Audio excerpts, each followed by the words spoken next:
Project Lekatei Sichas, Parshat Eikev, Sicha Aleph.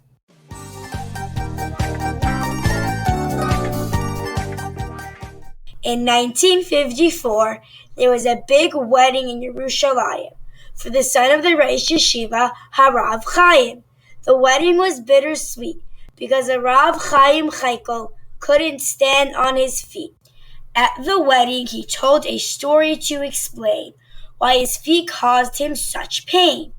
I was one of the 30 men who learned together in a base medrash in Poland when I was a teenager. On a bench in our shul, Ichka the drunk was always sleeping because of all the vodka that he was drinking. One winter evening while we were learning, a wagon driver came running. He asked us to help save his horse who was dying, since his wagon had flipped over and on the horse's neck the straps were pulling. Although it was an opportunity to do a mitzvah, we decided that it was more important to continue learning Torah. Suddenly, Ichka woke up and said, "Go immediately, otherwise to walk you will lose your ability." "Since when have you become a Rav?" I asked jokingly, but he didn't respond to me. We didn't listen and continued to learn.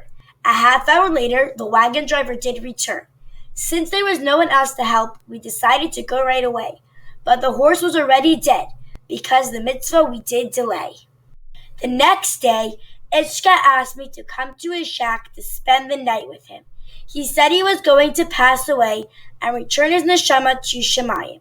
I realized that he was one of the hidden tzaddikim when I saw his tefillin and the manuscripts of Kabbalah he had written. Since I didn't listen to the tzaddik's warning, and to help a yid, I didn't stop my learning. With my feet, I've been suffering. The size of the mitzvah, I shouldn't have been judging.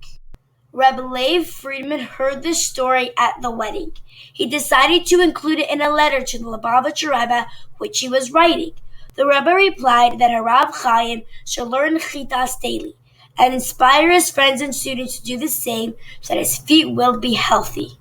6 months later, to Harav Chaim, Reb Friedman paid a visit.